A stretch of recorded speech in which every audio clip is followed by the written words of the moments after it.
Good morning, everyone.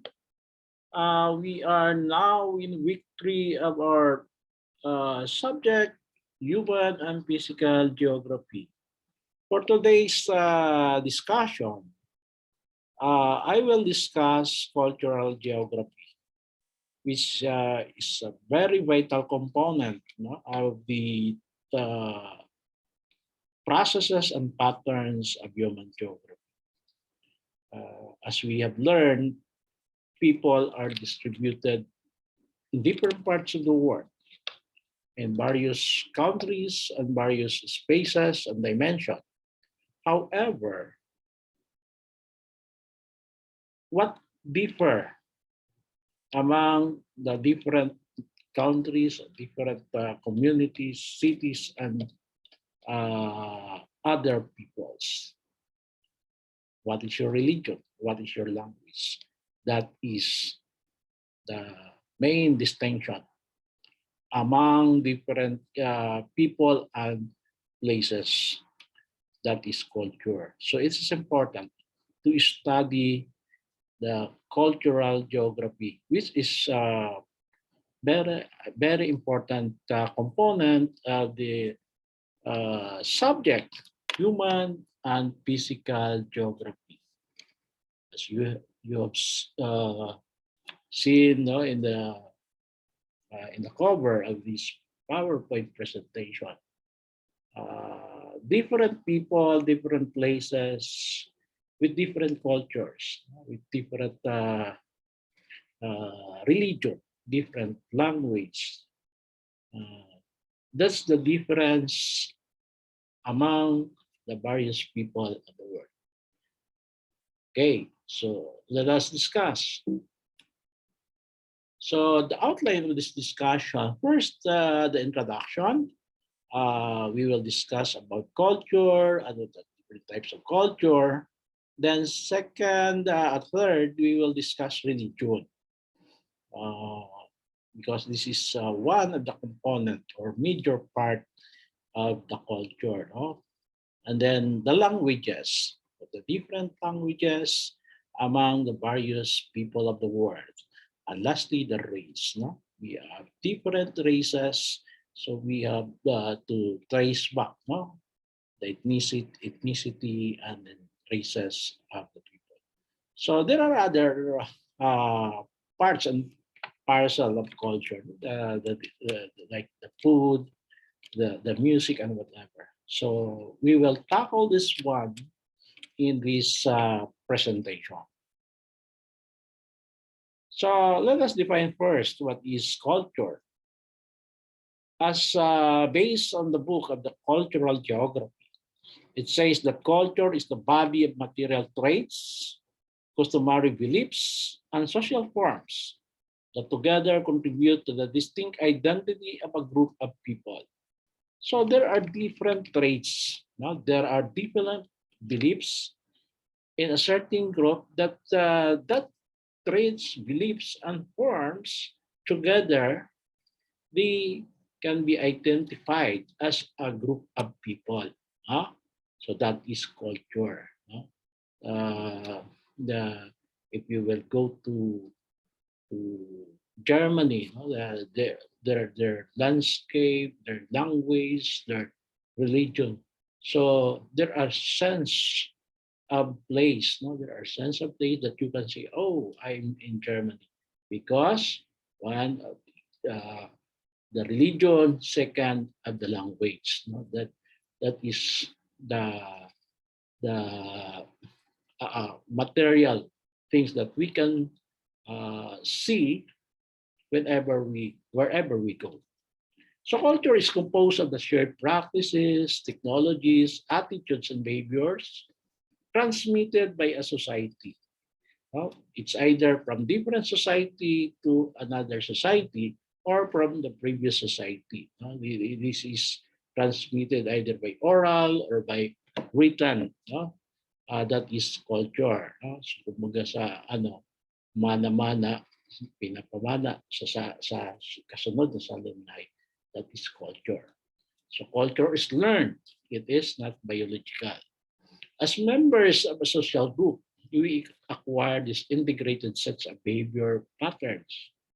So our age, sex, and status dictate how much of the culture we observe. No? So there are uh, different groups, different tribes. Example, they have separate culture. Example, in our country, for the Muslim brothers, they have separate culture on the aspect of marriage, on the aspect of food, and on the aspect of different folk songs and popular culture or whatever. So the same with our Tagalog, then the Visayan people, they have separate, no? They have uh, separate behavioral patterns and different beliefs. No? So it forms part, overall, that is a culture. Then an individual, how much the culture he or she observe, it depends on his age, sex, and status. No? Kung bata pa siya, hindi pa masyado niyang na-absorb, no, yung kultura ng kanyang salindahe or kanyang grupo or tribo, no? Pero habang lumalaki, na-absorb na niya yung kultura. At first, ang lingwahe, ang lingua franca, no? The next or the next, the secondary language, no? And then the different dialects that we have. Those different traits, beliefs, and language dialects are part of the bigger aspect that is culture. So culture consists of thoughts and tangible things. No? It may be tangible, material, and not non-material. So that's why sometimes in academia, we sometimes call it superstructure, because that culture reflects the the material things, no? The materiality of the object. No? It reflects the it mirrors the environment, his environment, surroundings, no? That is reflected in the minds of an individual, the minds which is functioning as a conscious person. No? It function. So what we have seen, we have observed in an environment, it is reflected in our minds, which is the brains, which processes those things. No? That's why the culture is a social structure of a given society. So here we can see the different part or component of culture. That is material culture, the things we can see, no? As you can see in the iceberg. No? Then below this, the water, you can see the things that only become apparent to us as we uncover the fabrics of different cultures. No? If you will dig it deeper, no, you can observe the the different cultures, no, in a given society. So let us have an example.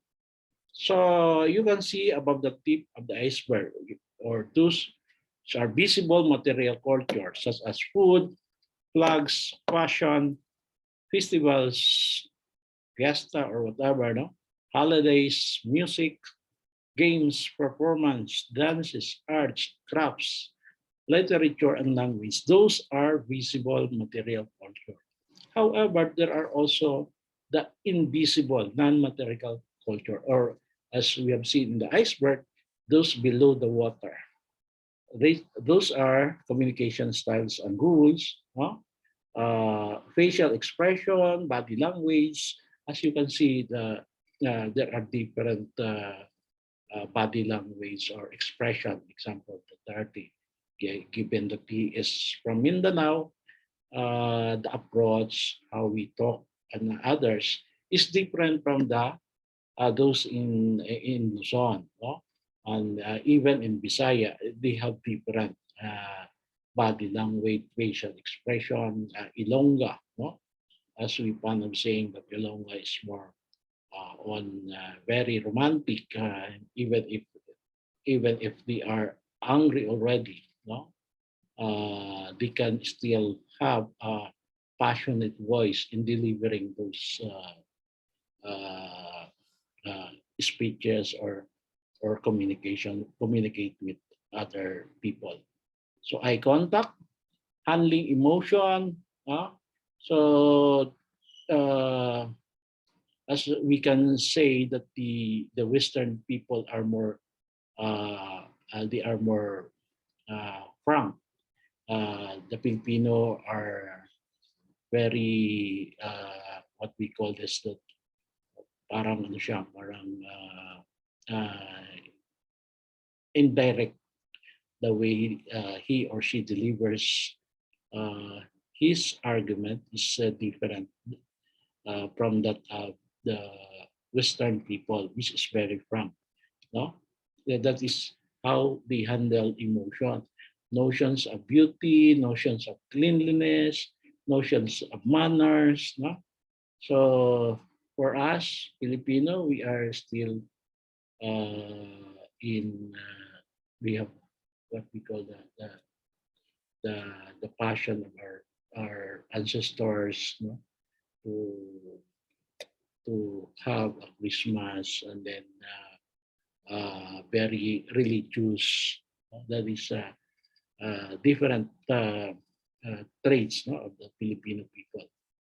Yet concepts of self, time, fairness, no, gender rules, no, how we treat the different sex, no, the male and female, and then the other sex, no, and then attitudes towards elders, animals, sin, death, work, authority, no.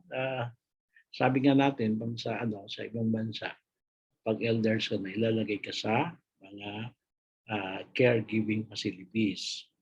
Tapos sa ibang bansa din, mayroon na mga karapatan ng mga hayop, no? Mayroong even sa New Zealand, even yung water body, no? May karapatan na yung mga park, the similar with the people, no?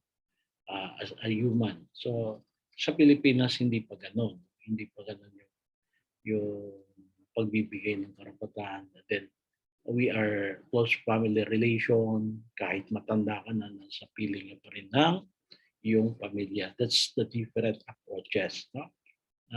Then approaches to religion, courtship, marriage, raising children, no?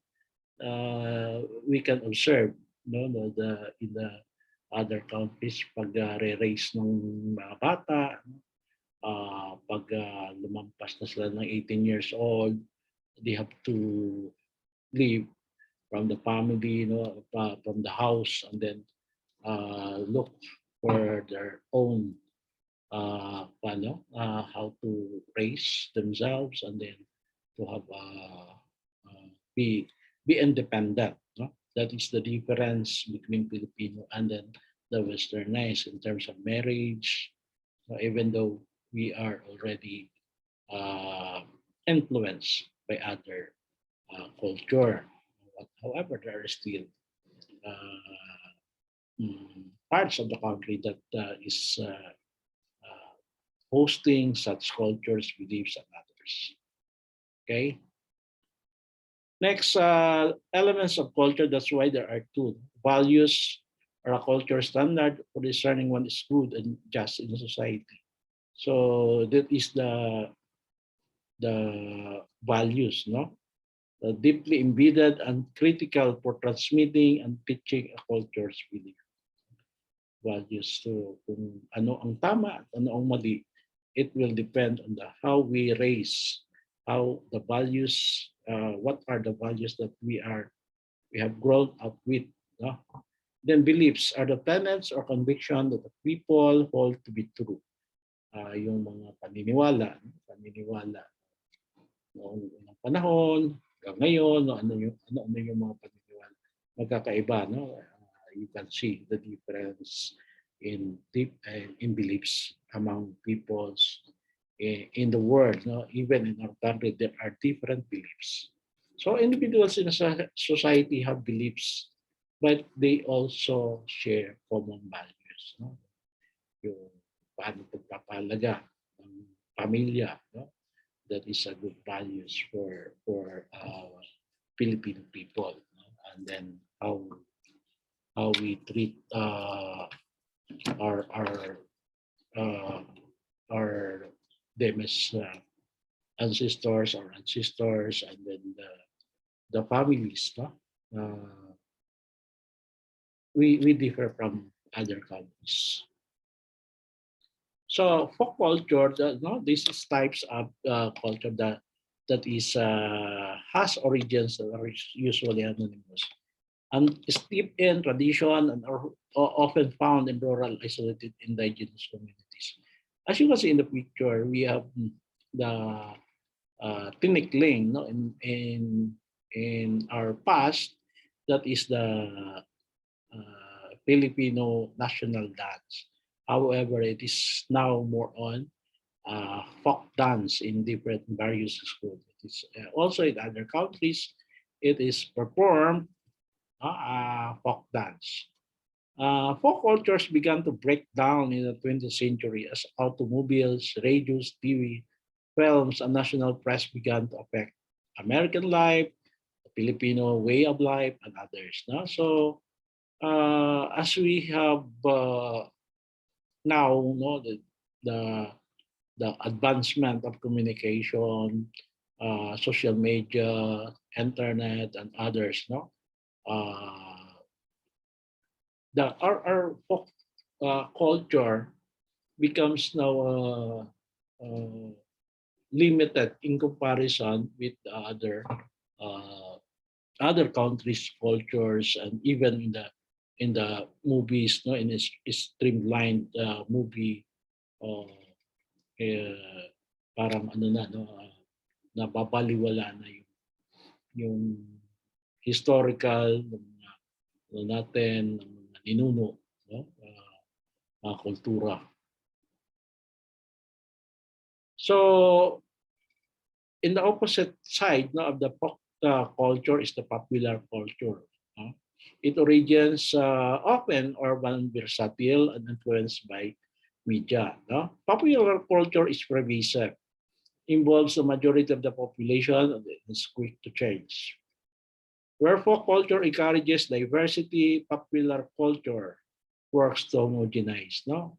So kung ang folk culture, in-encourage niya yung diversity pa, iba-iba, magkakaiba. No? Tinikling, sayaw ng mga Igorot, sayaw ng mga Tagalog, kuratsa sa mga Lipeño, then sa mga Cebuano, kaiba din. No?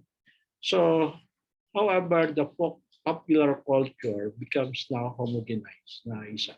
So, madalas natin naririnig. Paano ngayon, no? Mga Japanese song, Korean song, that is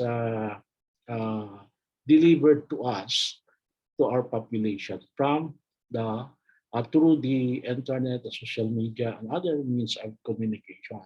You know, the distribution and the diffusion of the culture, various culture is now prevalent because of the social media and other means of communication that we have today.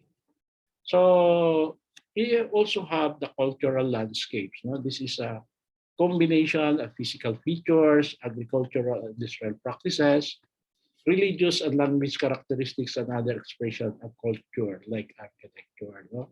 So you can see here the Buddhist temple, no, in the Swangun in the Myanmar. No? It is very famous in Myanmar, no? In Yangon. So the cultural landscapes varied now when you go to in the northern part of the Philippines. We have the Palawi rice terraces. No? That is a cultural landscape, no? That is shaped by the agricultural and industrial practices, no? Or either religious, and language characteristics. You can see it in Paris, no? You can feel, as what I've said, the sense of place that you are in Paris when you look at their various buildings, no? Buildings which they they preserve from their past, no? The different facades, and then the old buildings. We have that here in the Philippines in our old churches, no? Old churches and old houses in Bataan, no? You can see, no? The houses of the past, no? That is the Filipino houses, no? Various that is also forms part of our cultural landscapes, no? Because as we have seen in the past, the most popular, no, native native house of Filipinos is the bahay kubo, no? Which is made of nipa, and then there are bamboos, and it's high ceiling, no? It is high ceiling, and there are also old houses that is built by wood, no? Nara, ano ito, yung tanggili, and then mga ano, no? Mga malalaking mga hardwood, no? Hardwood na noong unong panahon, they are abundant. However, today we have less of that trees, no? Kind of trees. Cultural divergence, although popular culture diffuses rapidly, no? Meaning ng diffuses, lumaganap, no? It diffused to many other places because of the prevalence of social media and other type of communication. Difference persists in cultural preferences at several scales. So examples can be found of differences between urban and rural residents, and between regions within a country as well as among countries. No, so magkakaiba. No, biruan niya nung nung unang panahon, sabi niya ng mga kaibigan ko, no, who are migrants in other countries. Kung nung unang panahon uso pa ay mayroon ng messenger. Ang ligawan ng Pinoy at saka ng foreigner na ginagawa sa 3 taon, 3 buwan, 6 months, or whatever. Ngayon pwede nang magawa within 3 days. No? Because in the advent of the social media. Sabi nga ng kababata ko, kung nauso lang noon ng messenger, 1 linggo lang, mag-asawa na kami ng asawa niya ngayon. No? Because they have undergone those times, no, nang bata-bata pa sila, merong tinatawag na pinpal. No? Pinpal. So, yung mga bata pa dito, hindi alam nila kung ano yung pinpal. No? Yung magsasagutan through written mail, no? Mail yan. So, buwan ang sagutan niyan. Hanggang tumatagal, 1 taon, 3 taon, saka nagkakaroon ng kasalan. Pero sa ngayon na mabilis, pag sulat mo sa messenger, may reply ka agad. So yung dati, 3 buwan, 6 na buwan, 1 taon, 3 taon, ngayon magagawa mo na sa 1 linggo or mas mabilis pa. So those were the difference, no? No, Telegram, meron ng mga text, no? And then sa rural and then urban, the differences din. Kasi yung makikita natin kakaiba ang pamumuhay sa rural at sa urban. Mabilisan ng takbo sa urban. Even the pacing of the people going to work and back, makakaiba doon sa mga nasa nag-aantay ka ng anihan, nag-aantay ka ng magtanim, no? Yun ang cycle ng pamumuhay doon. Then, sa isang pamayanan, makakakilala kayo sa isang komunidad. However, in the cities, in the urban areas, kahit mga kapitbahay mo, halos hindi mo makilala yung mga kapitbahay mo. That's the difference. No? ang pamumuhay ng urban at rural. No? So, urban spaces characterized by concentration of wealth, migration, and diverse ethnic groups may value more progressive forms of popular culture. No? So, dahil magkakaiba ang pinanggalingan, magkakaiba yung yung nadadala din nila yung mga kultura na nanggaling sa kanilang probinsya or kung ano man yan, kung mga foreigner, nadadala dito sa atin. No? So makikita mo ngayon sa mga various malls, ang mga pagkain, no? Meron ng mga Vietnamese foods dito, meron ng mga Chinese food and whatever.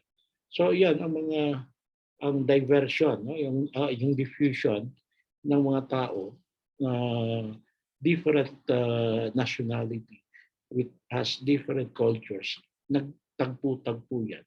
So they now have a different kind of culture. So it's because of migration, traveling, and others. No? Lalo na kung mas mabilis ang mode of transportation, mas nagiging magkalapit ang different or various population of different places. So pagpunta nila sa isang lugar, dala-dala din nila yung kultura na nanggaling sa kanilang mga bansa or kanilang mga bayan. So now, it creates a new culture. So cultural differences. So interregional scale. So a vernacular region was defined as an area that people believe exists as part of their cultural identity. So kung may isang region, no, ito yung mga salita namin, mga Bisaya kami, no, yun. Isang yan, vernacular region, no? With different distinctive histories and cultural tradition. No? Mayroon din traditional cultural differences among vernacular religions can be reinforced by contemporary social media. No? So magkakaiba na na nasususugan ng mga contemporary mga social media. So yun yung nagbabari ng mga vernacular regions. So, diffusion. Ito yung sinasabi natin kanina ba, no? Ang diffusion is folk and popular folk go through different process of diffusion. Ang folk culture transmitted from one location to another relatively slow on a scale primarily through relocation, diffusion, so migration. Ito yung diffusion, yung paglaganap ng kultura, it's either popular or folk culture. So sa folk culture, mabagal, untransmitted through migration. No? Popular culture typically spreads through a process of hierarchical diffusion. Ano yun? Diffusing rapidly and extensively from hearts. Ang hearts, ito yung original place, pinanggalingan ng culture. Or pwede rin nodes of innovation with the help of modern communications. No? So, yun ang pagpasok ng social media, no? Paglagan ng social media. Yung popular culture kasamang gumaganap din, no? Sa ganun. So, meron din folk housing, no? Isang natin, bilang nasa real estate tayo. Maganda rin pag-aralan yung folk housing. Ano yung mga cultural influences? No? Ang example, distinctive form folk houses we derive primarily from religious values and other customary beliefs. No? Some compass direction may be more important than other directions. So yun, and religious influences and customary beliefs. Houses may have sacred wards or corners.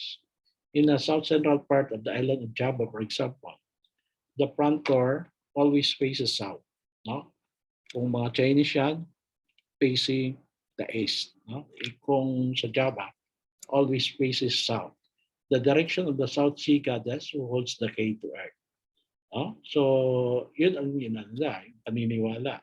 Kasi, nandyan si South Sea goddess na may dala ng ng key, susi sa mundo. No? The eastern wall of a house is considered sacred in Fiji. No? Yung eastern, facing east. As is the northwestern wall in parts of China. Sacred walls or corner are also noted in parts of the Middle East, India, and Africa. So magkakaiba ang position ng mga houses sa ganitong kaisa. No? So you can see an example sa Laos, no? Sa unahan ng Cambodia at Thailand. Ito yung ano niya. So kung ito ang north, no? Facing north, then dito yung pintuan, tapos dito din. No? Tapos kung titingin mo, houses, front step and entrance, ito. No? Tapos ito ang principal, ang direksyon ng pagtulog nila, pag ganun. No? Pag ganun. Then sheds and farm buildings, pag ganun ang harap. Samantalang sa Thailand, ito naman yung kakaiba. No? Ang pagtulog dito, kung ito ang pintuan, pahalang siya. No? Pahalang siya para naman ano niya. Ganon din dito, no, sa isang bahay. So kung ito ang north, magkakaiba ang ano niya. No? Ito, harap dito sa kaliwa. No? And dito, magkakaiba din. Isang direksyon ng facing eastern portion ng kanilang pagtulog. No? Direction of sleeping. Okay? So yun ang magkakaroon. Sa atin, may paniniwala tayo na bawal humika ang yung paanan ay nakaharap sa pintuan. No? Yan, paniniwala yun. Kasi baka daw mamatay ka kung ganun gagawin. Kasi yun ang ginagawa. Pag patay na, nauuna ang paa palabas. Yun ay isa sa mga paniniwala na nasasalamin doon sa ano yung posisyonan ng bahay, no? Ano yung disenyo ng bahay. So may isa rin ang environmental influences, no? Katulad yung sa ano ito, sa Batanes, no? Kailangan nila ang bahay nila ay gawa ng bato. Ano, magtataka ka nga bakit pawang mga bato. Kasi palagi sila dinadaanan ng bagyo. Kaya normal sa kanila kahit doon sa portion ng Eastern Samar, no? Kasi palaging daanan niya ng bagyo. Obligado silang gawing bato ang kanilang mga bahay. So, yun, isa yon sa mga influences ng folk housing. Environmental and cultural features influence the provision of housing in folk cultures, no? So, yun yung sinasabi. Stone, grass, sand, and skins may be used, but the two most common building materials in the world are wood and brick. No? Ang kahoy at saka bricks. So, yun ang important. So, distribution. No? Kanina ang diffusion, ngayon ang distribution. So, popular culture is distributed widely across many countries with little regard for physical factors. No? The distribution is influenced by the ability of people to access the content. The principal obstacle to access is lack of income to purchase the materials. No? So, sa distribution ng popular culture, a combination of local, physical, and cultural factors influences the distinctive distribution of folk culture. So, ito, sa folk culture, kailangan combination ng local, physical, no? Local, physical, and cultural factors. However, dito, influence the ability of people to access the content. No? Yung mga mga kanta no, kailangan i-access mo yung Spotify or whatever. No? Noon, mga tapes pa yan. Tapes, cassette tapes. So, yun. You have to buy that one. Ang folk culture, kailangan palaganap mo siya, makikita mo, physical. No? Then may influensya ng kultura. So here you can see in this video, no, the last place. This is in Bhutan, no, how their culture was influenced by the spread of television. No? Frontline World. Stories from a small planet.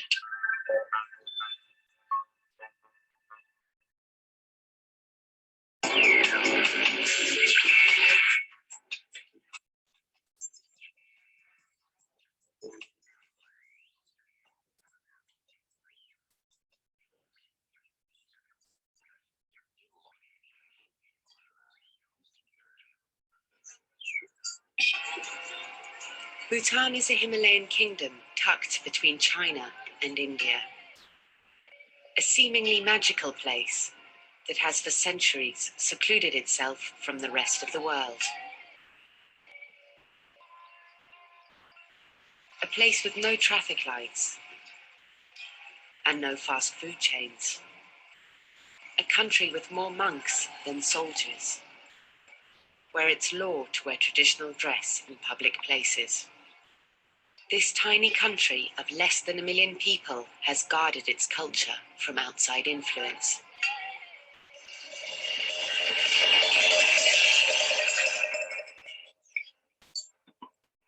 People who come here to Bhutan, they all fall in love with Bhutan.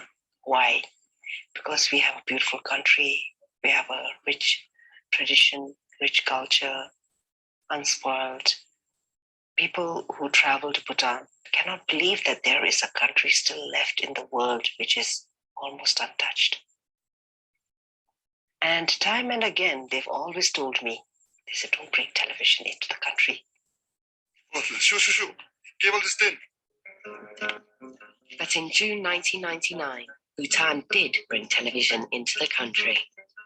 After years of cultural protectionism, TV was legalized by royal decree. The last place on earth to hook up to the box.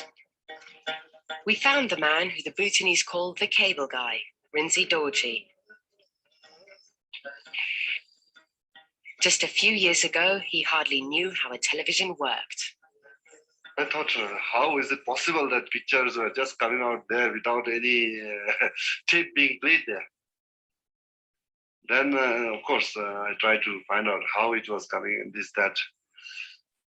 Then I said, it is a wonderful technology that broadcasting from somewhere else and that everybody could see on a television set.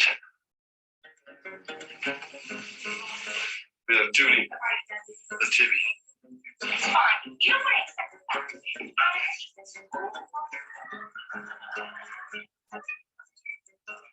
We watched Rinzi wiring up homes every day. 45 channels for just $5 a month. Everything from the BBC to Baywatch, all for the same price as a bag of dried red chilies. But not everyone welcomes the new entrepreneurs. You want to know the real reason I'm here? Well, these are business people. These are not even technicians. These are business people who want to sell. And they will broadcast, they will show anything they want.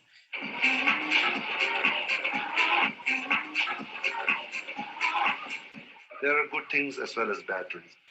But as a cable operator, I can't selectively give programs because the demand is such that some parents would like to have some programs which are not good for others.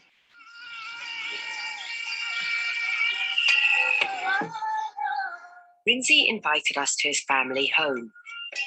In the backyard, 5 satellite dishes receive signals from all over the world. Beneath the living room, racks of receivers and decks have taken the place of traditional livestock. The family home has become central control. With this setting that we have at the moment is good for 33 channels. Once we go on expanding, then we would require more space and more equipments and more racks. But Rinzi's mother-in-law was skeptical. I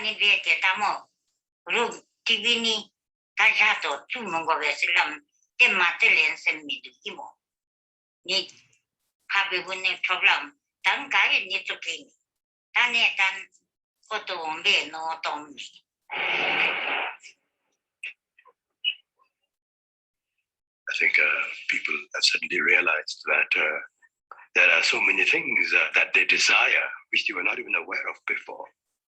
And the truth is that most of these television channels are commercially driven. And some of the Bhutanese people are, yes, driven towards consumerism. That's inevitable. And that's, to some extent, unfortunate, but inevitable. When I come home from school, I change my clothes and go straight to the TV room and watch television. I watch Cartoon Network and check if there is wrestling in Star Sports. when it's my exam time, I could not study because of thinking about the cartoon characters and the superstars of the wrestling.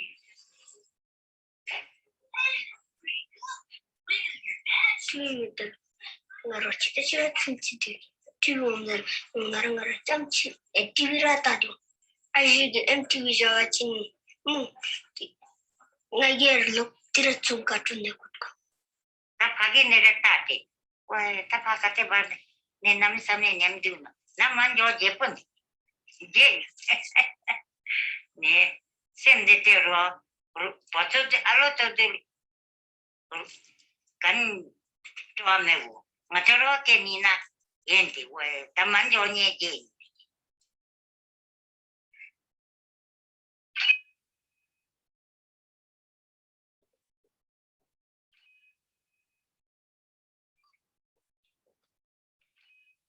Television introduced only last year. Everybody, one thing is curious to see what is happening. They have never seen special monk and they have never seen the television in their life. So they're curious, very much curious to know what is that. I noticed that last week when I was with my brother and watching television. So sometimes I forget my prayer things so sometimes it's disturbing this kind of TV. So I thought maybe better not to have myself.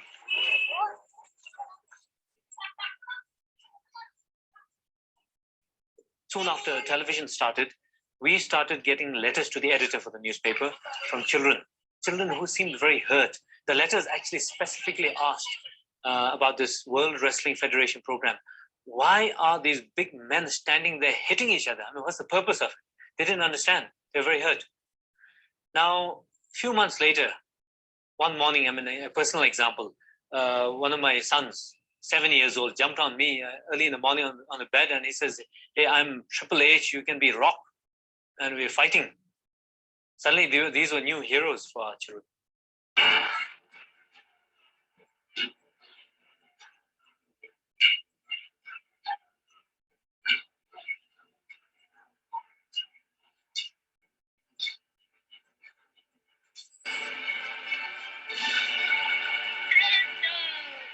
Championship. Championship. Cardi Boys.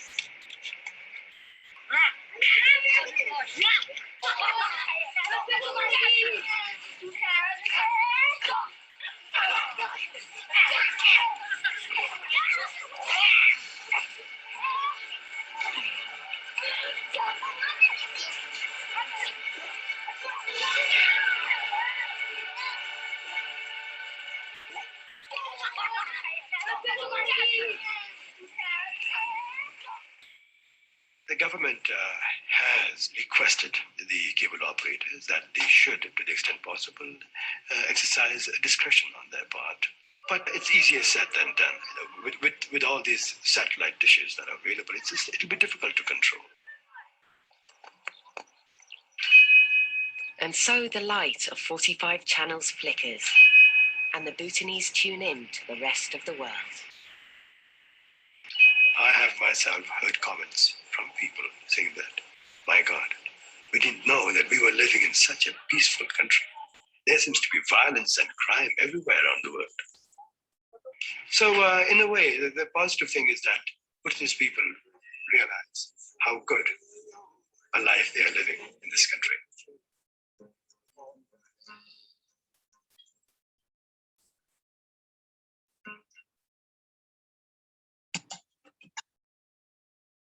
Okay, so that's it. The last place you can observe, the difference on how a television as part of a communication changes the landscape, the cultural landscape of a country. So it introduces a new culture, a different sports and whatever. So yun iba na yung pagtingin ng mga bata. So that's how communication changes the culture or how the diffusion, yung pagpapalaganap ng kultura na isasagawa hindi lang sa isang bayan kundi sa isang bansa gaya ng Bhutan. That is what we call the last phase on earth na mayroon siyang cultural protectionism sa kanilang bansa. So yun, no. So now we will go to the religion, which is one of the important component of a culture. No? We have the ethnic religions, and then we also have the universalizing religions. Ethnic religions, Hinduism, Judaism are found near the heart or spread through relocation, diffusion. No? So yung pagmamigrate, no? Ito yung mga Hinduism and Judaism. Mayroon namang universalizing religions. Christianity, Islam, Buddhism. Spread through expansion and relocation, diffusion. Ang expansion na ito yung noong unang panahon, mga conquistadores, no? Panahon ng Magellan, pananakop, then through migration rin, mga relocation. No? So, pagpapalaganap. Yun. So, about 60% of world's population identifies with universalizing religion. We try to have a global appeal. No? So, yun ang majority Christian, Islam, and then meron din part ng Buddhism. So, sa gitna ng ganong pag-exist or pagkakaroon ng mga religious affiliation, denomination, sumulpot yung mga religious conflict. Even though panahon pa nila, panahon pa nila Jesus Christ, pero ng mga alitan hinggil sa mga religious beliefs. No? Since religious conflicts exist or happen in our historical past, we can say that culture is often a manifestation of core belief systems determined by the interplay between language and religion. No? Kung hindi kayo nagkakasundo hinggil sa reliyon, nagkikreate ito ng conflict. No? Minsan nagiging daan pa ang reliyon para magsalakayan, no? Mag-away ang mga komunidad or even ang panahon na yon yung mga bansa. No? Then language, no? Isa pa rin. So universal religions try to appeal to the many, whereas ethnic religions focus on the few in a specific region. Protektahan nila ang kanilang tribo, ang kanilang mga salinlahi. No? Yun. Yun ang kaibahan. Itong universal religions sa maramihan. However, itong ethnic religions, kumbaga sa protection sa kanilang specific na region. Cultural landscapes or language and religion are often represented in the physical landscape. No? When opposing forces come and threaten the physical landscape, it threatens the cultural landscape. No? So ito yung pananakop at saka yung kung ang merong opposing forces gustong sakupin ng isang lugar, ginagamitan ng ng cultural. No? Ganun ginawa ni Magellan noong unang panahon ng Kastila. Paano niya kinonquest, no? ang Pilipinas through pagdadala dito ng pag-introduce ng religion, nagawa niya. No? Ngayon, yung paniniwala ng mga lokal, ng mga native Pilipinas ay napalitan. No? Dahil mayroong bagong kulturang pumasok.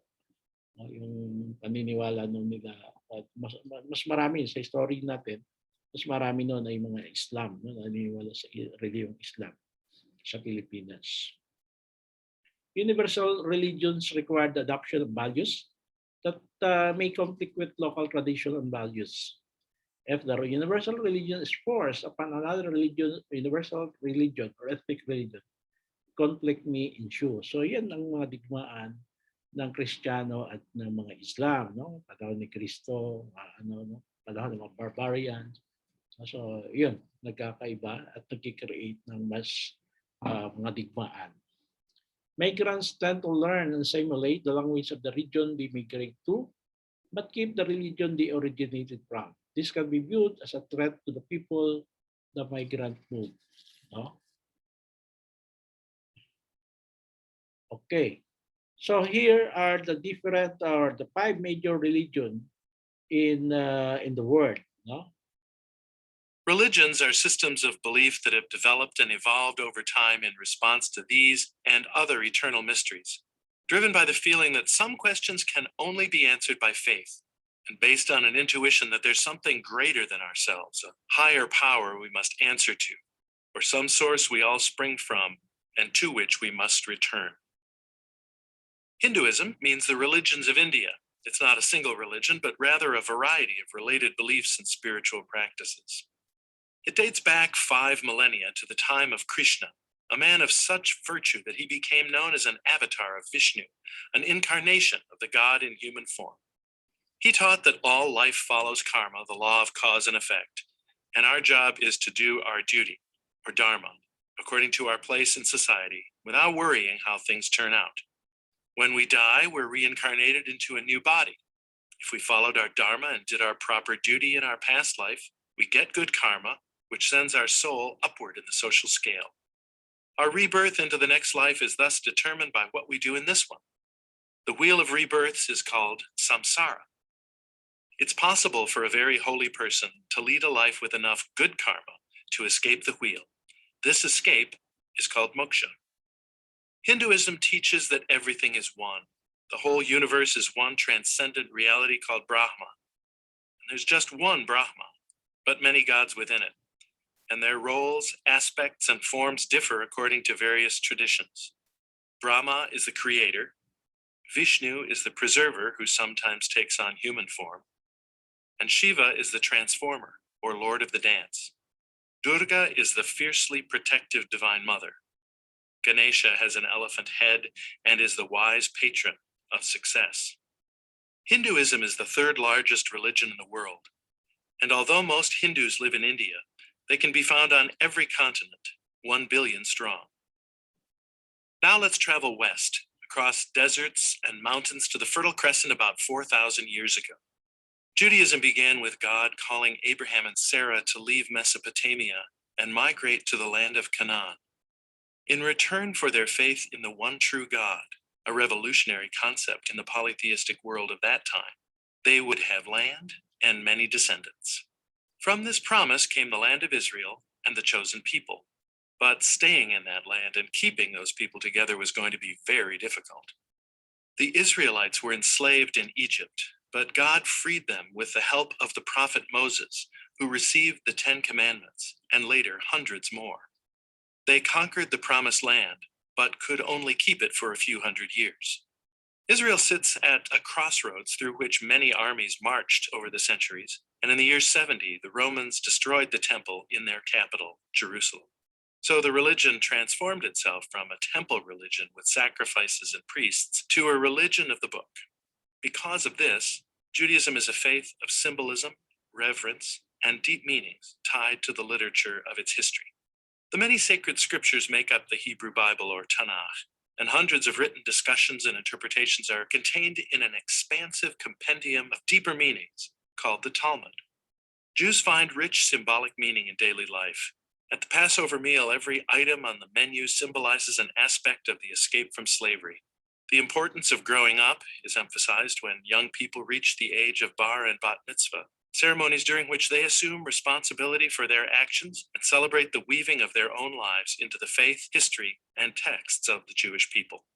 There are 14 million Jews in the world today, 6 million in Israel, which became independent following the horrors of genocide in World War II, and 5 million in the United States. But now let's go back 2,500 years and return to India, where Buddhism began with a young prince named Siddhartha. On the night he was conceived, his mother, Queen Maya, is said to have been visited in her sleep by a white elephant who entered her side. 10 months later, Prince Siddhartha was born into a life of luxury. Venturing forth from his sheltered existence as a young man, he witnessed the human suffering that had been hidden from him and immediately set out to investigate its sources. Why must people endure suffering? Must we reincarnate through hundreds of lives? At first, he thought the problem was attachment to material things, so he gave up his possessions. He became a wandering beggar, which he discovered certainly made him no happier. Then he overheard a music teacher telling a student, "Don't tighten the string too much, it will break, but don't let it go too slack or it will not sound." In a flash, he realized that looking for answers at the extremes was a mistake. The middle way between luxury and poverty seemed wisest, and while meditating under a Bodhi tree, the rest of the answer came to him. All of life abounds with suffering. It's caused by selfish craving for one's own fulfillment at the expense of others. Following an 8-step plan can teach us to reduce that craving and thus reduce the suffering. On that day, Siddhartha became the Buddha, the enlightened one. Not the only one, but the first one. The Buddha's plan is called the Eightfold Path, and though it is not easy to follow, it has pointed the way for millions to enlightenment, which is what Buddhahood means: a state of compassion, insight, peace, and steadfastness. From the time he got up from under that tree to the moment of his death as an old man, the Buddha taught people how to become enlightened. Right speech, right goals, a mind focused on what is real, and a heart focused on loving others. Many Buddhists believe in God or gods, but actions are more important than beliefs. There are nearly 1 billion Buddhists in the world today, mostly in East, Southeast, and South Asia. 2,000 years ago in Judaism's promised land, Christianity was born. Just as Hindus call Krishna God in human form, Christians say the same thing about Jesus, and Christianity grew out of Judaism just as Buddhism grew out of Hinduism.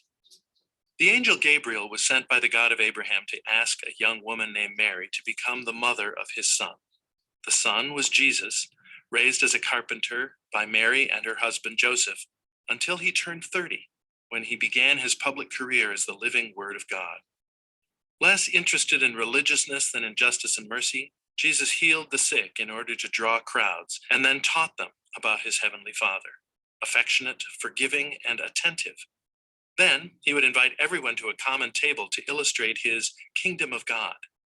Outcasts, sinners, and saints all eating together. He had only 3 years before his unconventional wisdom got him into trouble.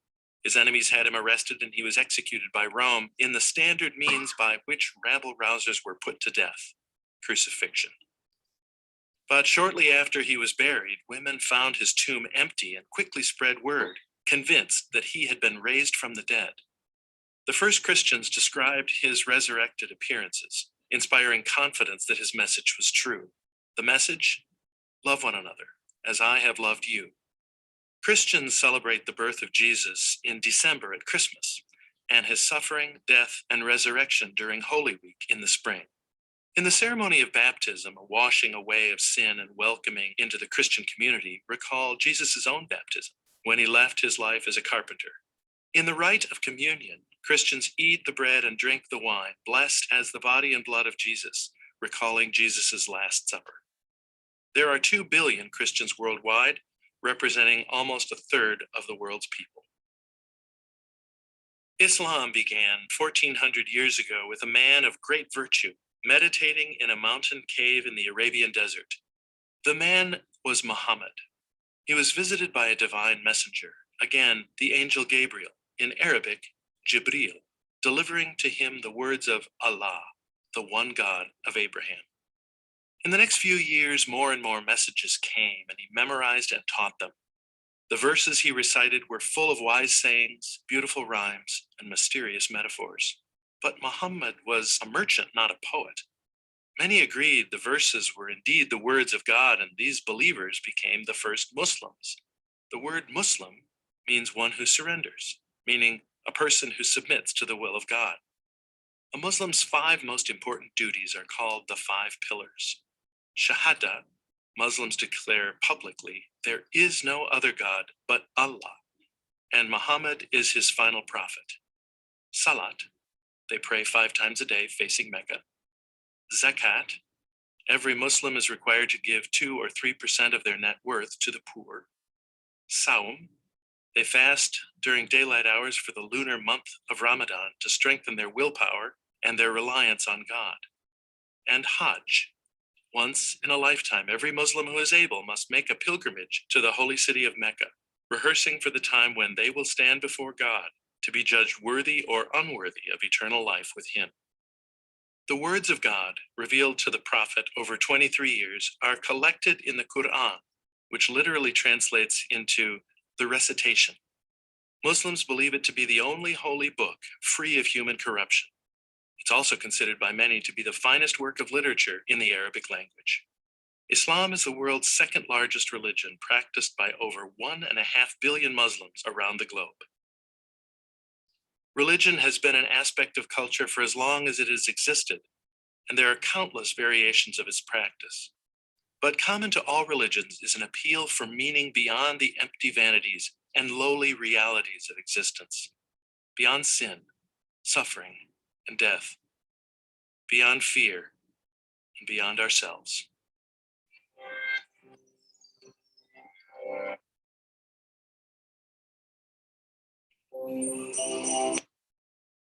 Okay.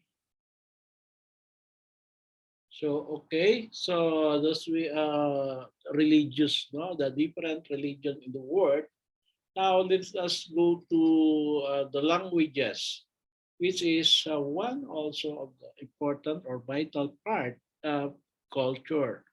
So language is an important part of cultural identity. It is the means through which other cultural values are communicated. No, so this is important in in being a society and being having a different people. Communication is important. People are trying to preserve local languages as one of the basic elements of cultural identity. No? So ito yung nag-iiba sa atin doon sa ibang bansa o ibang komunidad. Ito yung language o lingwahe. So we have what we call the primary language or lingua franca, which is the Filipino. No? Filipino. However, in the world, we have English as the lingua franca or the common language. So it is a system of interaction through the use of speech, a collection of noises understood by a group of people who have the same meaning. At the same time, people around the world are learning English to participate in the global economy and culture. No? So mapapansin nyo yan, maraming mga Koreano, maraming mga Japanese, mas nagpupunta sila sa atin to learn more on the English language. No? They are learning from us, from our country, because we have more advanced. We are more advanced in English than their countries. No? In Europe, for example, 90% of high school students learn English. In contrast, only 20% of students in the United States take a foreign language. So, kasi mas tinitingnan nila na mas common language ang English, no? Kaya ang yung iba hindi na nag-aaral ng ng ibang lingwahe.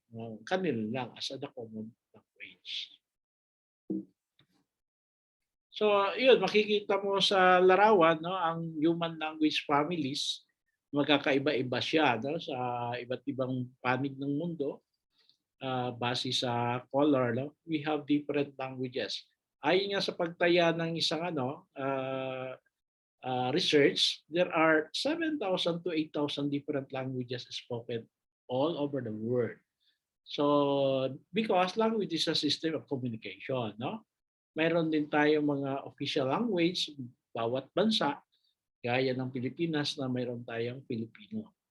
So, most citizens of a nation with an official language speak and write in that language. Additionally, most official governmental documents, monetary funds, and transportations, signs are communicated in the official language. However, some regions such as the European Union have 23 official languages. So, magkakaiba. Languages spread from migrations, no? Kung nagpupunta ka sa ibang bansa, nag-migrate. So, or either colonialism, imperialism, and trade. So, nadadala yan. Noong unang panahon, marami mga Chinese, no? So, ang mga Chinese, nag-spread, no? Diffusion of the languages kung lumilipat sa ibang bansa. Some scholars believe that early language spread through conquest, while others believe it was the spread of agriculture that made the most impact. No? So makikita nyo sa larawan yung migration ng mga Chinese papuntang US or Europe, no? At vice versa, no? Ay, yun, nagdala-dala nila mga kultura, dala-dala mga lingwahe, pagpunta nila sa ibang bansa. Other main families include Afro-Asiatic, Dravidian, and Negro-Congo, and linguists believe that they had original parts as well. No? Mayroon silang original na nanggagaling or nanggaling sa kanilang bayan. So you can see here the many languages today originated with Indo-European languages, a family of languages that originated in approximately 5,000 before Christ, fragmenting in 2,500 before Christ, and by 1,000 before Christ were spoken throughout Europe and in parts of southwestern and southern Asia. Kasi nung unang panahon, ang madalas na mga conquistadores, ang Spain, no? Spain, Portugal. So, dala-dala niya ito sa kanang pananakop, kaya dumaganap ang mga lingwahe ng kanilang bansa. Okay? So, yan. So, how languages evolve? Makikita nyo dito sa video kung paano lumaganap ang language. Branches and subfamily.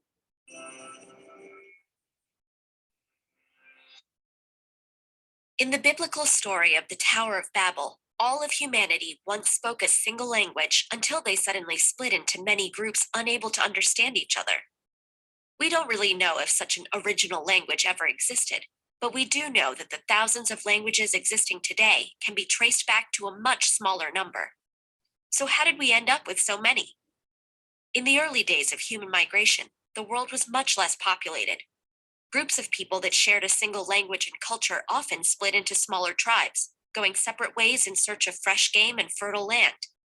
As they migrated and settled in new places, they became isolated from one another and developed in different ways. Centuries of living in different conditions, eating different food, and encountering different neighbors turned similar dialects with varied pronunciation and vocabulary into radically different languages, continuing to divide as populations grew and spread out further. Like genealogists, modern linguists try to map this process by tracing multiple languages back as far as they can to their common ancestor, or proto-language. A group of all languages related in this way is called a language family, which can contain many branches and subfamilies. So how do we determine whether languages are related in the first place?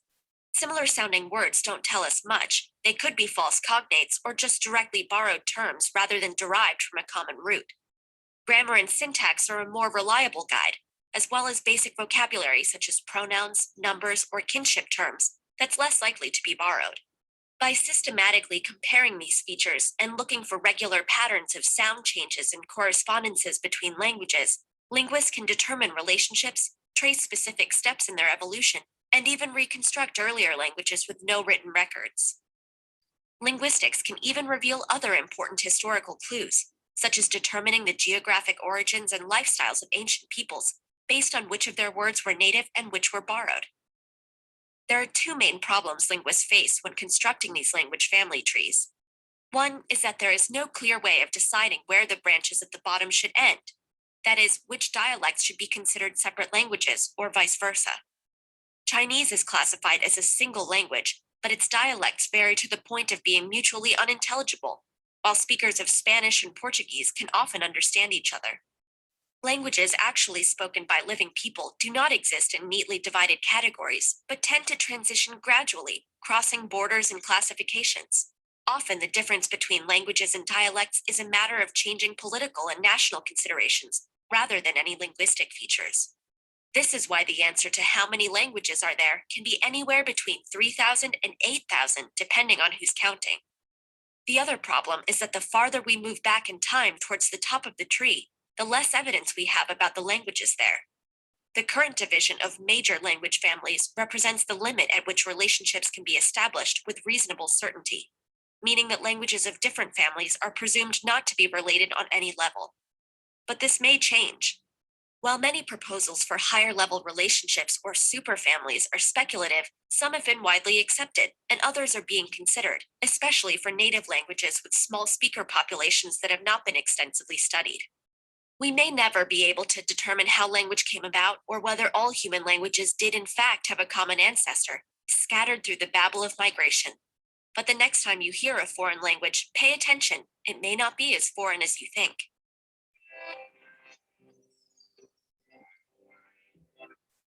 Okay.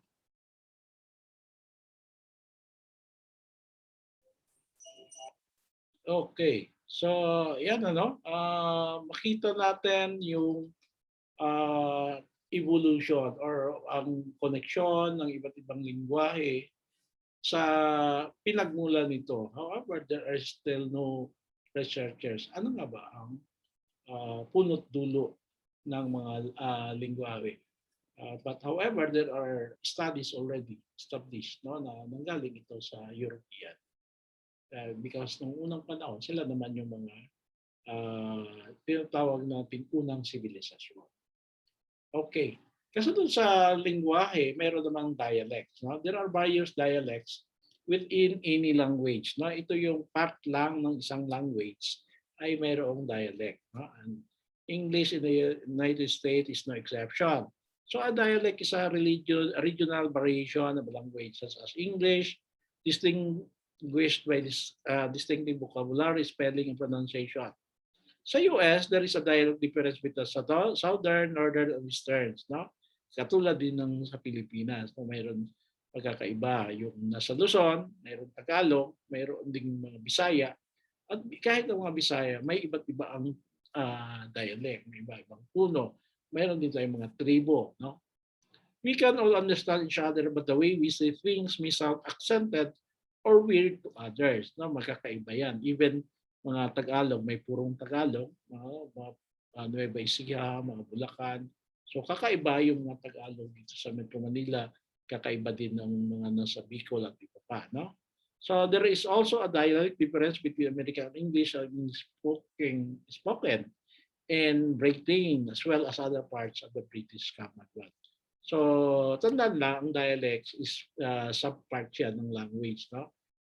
Mayroong iba't ibang dialect sa isang bansa, pero isa lang o mayroong primary language para sa isang bansa.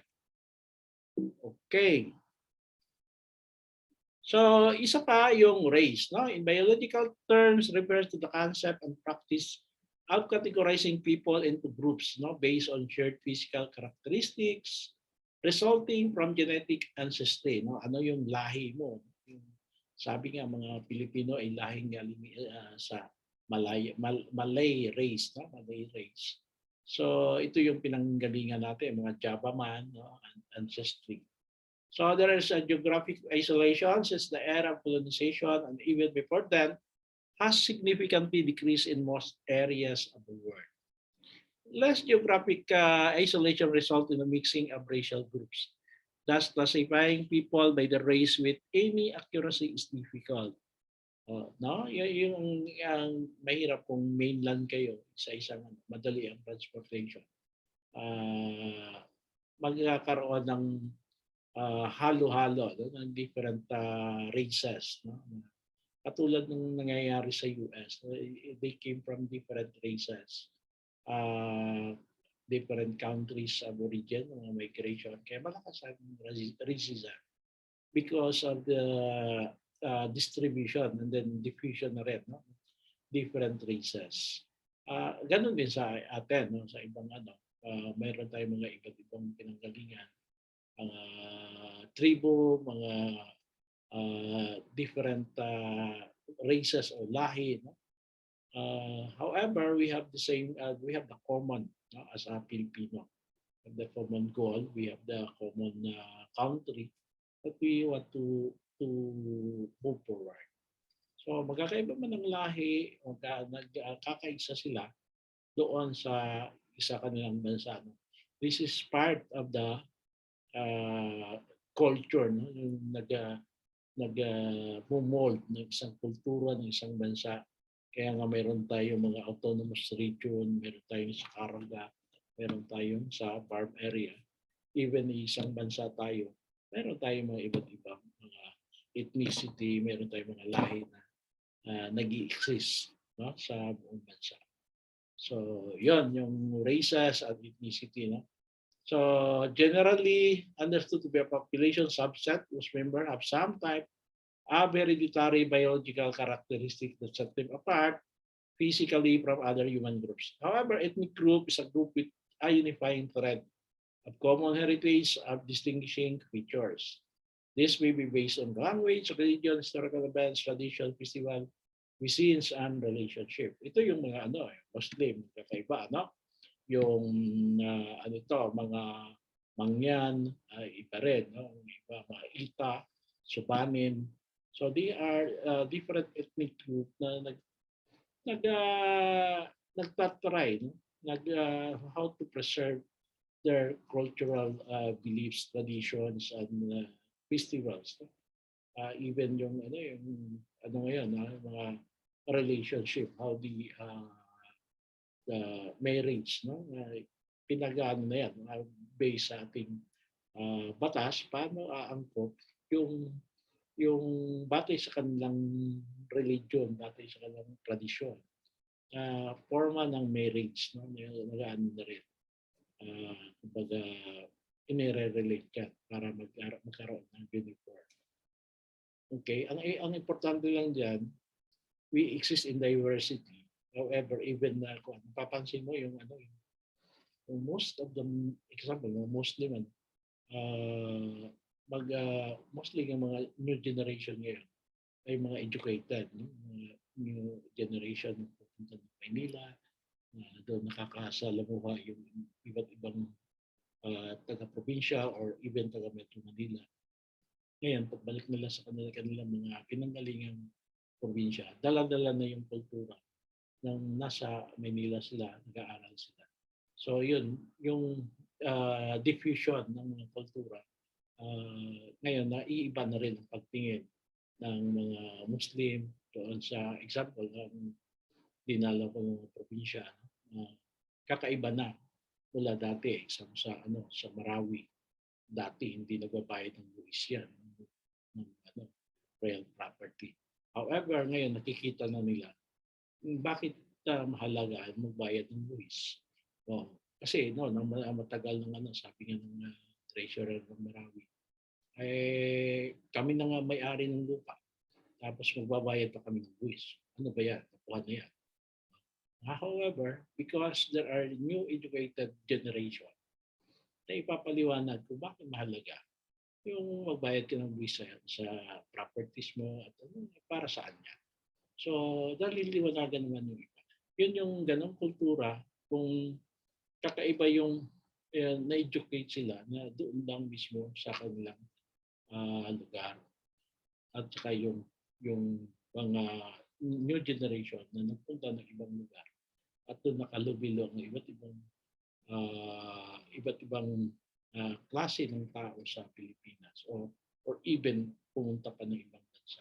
Pagbalik niyan, dala-dala na yung nagis ng kultura doon sa ibang bansa o doon sa Maynila. So yan yung diffusion, no? Lumalaga na yung iba't ibang kultura nasasagap. Ano ba ang ibang lugar? Naunawa na itindihan rin kung ano nga ba ang kultura ng mga Muslim. Halimbawa, ganon din yung kultura ng mga Tagalog para sa mga Muslim. So yun yung divergence ng nagkakaroon tayo, nag-i-exist tayo sa isang bansa, bagamat magkakaiba ang reliyon, we have different religion beliefs and values. However, we are in the same, no, to move forward for the next generation to come. Yun. So yan, dyan nagtatapos ang ating discussion about sa kultura. At harinawa nakatulong ito para maunawaan ninyo ang halaga nito doon sa nauna nating tinalakay, ang human and physical geography. So mahalaga ang kultura, ulitin ko, because it tells us our cultural identity, ang ating pagkakaiba sa iba pang bansa, sa iba pang komunidad o sa iba pang bayan. So it differ us with others. So sa ganyan, pag nagkaroon ng mga pagbabag, mahalaga yung papel ng gagampanan ng kultura para sa ikauunlad ng isang bansa. So sa ganyan, ipinapakita ko sa inyo yung magiging ambag nito even sa mga edukasyon, sa mga cultural na paglabas or sa mga different platform, no? Sa social media man yan or sa mga television. Mahalaga ang gagampan ng papel ng kultura para sa pagsulong ng ating bayan. Uli, magandang gabi at salamat sa inyong pakikinig. Mabuhay tayo lahat.